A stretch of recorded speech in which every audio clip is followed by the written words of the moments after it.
The top stories tonight in Y News. The World Health Organization reports a record global COVID-19 weekly case average since the start of the pandemic. 28 areas in the Philippines elevated to COVID-19 alert level 3. The Department of Transportation's no vaccination, no ride policy commences on Monday. New action, not discriminatory, according to the department. The Commission on Elections denies pleas to reopen COC filing and election postponement. And China's Olympic Committee says no lockdown plans for Beijing ahead of the February Winter Olympics. Good evening, Philippines and the world. We are now reporting live from Quezon City. Today is Wednesday, January 12, 2022. Join us in the next hour as we deliver today's top stories around the Philippines and in other parts of the world. We are also seen in 1,935 satellite monitoring centers nationwide and via live streaming worldwide through the UNTV News and Rescue social media accounts and our website, untvweb.com. I am William Theo. First in the news, the world is seeing a record-breaking rise in COVID-19 cases since the pandemic started. But the World Health Organization says that the numbers are still a huge underestimation. Nina Armilio tells us why. The World Health Organization, or WHO, on Tuesday reported that they have recorded the highest number of COVID-19 cases globally in the past 7 days. From 9.5 million logged last week, the cases rose to 15 million, the highest since the pandemic started. Half of the cases were from Europe and 40% from the Americas, with a huge burden of cases from the United States. More than 15 million cases were reported in the last 7 days. That's a record high. In this pandemic, we've actually had to readjust the scale in the figures that you will see in the epi curve that will be published. This is up from 9.5 million that were reported last week. So we are seeing a sharp increase in cases being reported around the world. But according to WHO COVID-19 technical lead Dr. Maria Van Kerkhove, this number is still a huge underestimate. A lot of people, she said, still don't have access to COVID-19 tests like in Africa, the only region where the international agency saw a decline in cases.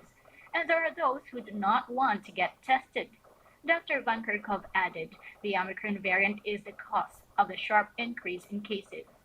Omicron has been detected in all countries where we have good sequencing, and it's likely to be in all countries around the world. And it is quickly taking over in terms of its circulation. It's overtaking Delta. And so Omicron is becoming the dominant variant that is being detected. The WHO official also reiterates the importance of following the established health protocols and being vaccinated against the virus. She emphasized the Omicron variant is not a mild disease and that it is causing the people to be hospitalized, thus a proof of its potency. Nina Armilio, UNTV News and Rescue.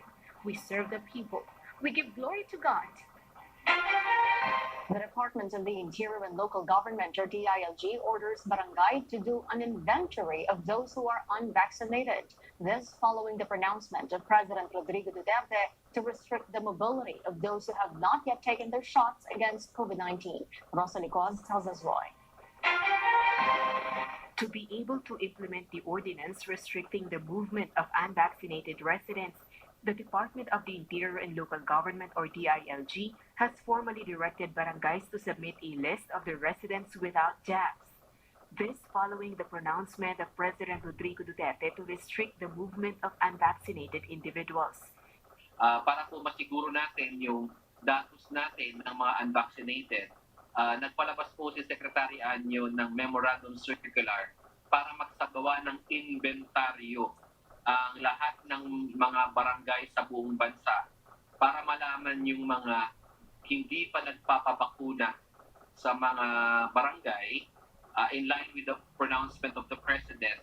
In Metro Manila, almost all cities have already passed their ordinance restricting the mobility of unvaccinated residents.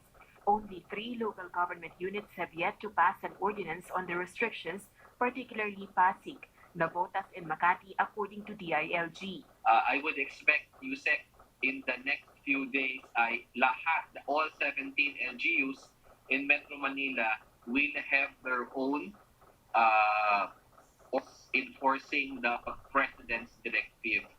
Barangays are directed to conduct an inventory of the unvaccinated and submit it to the local DILG office every month.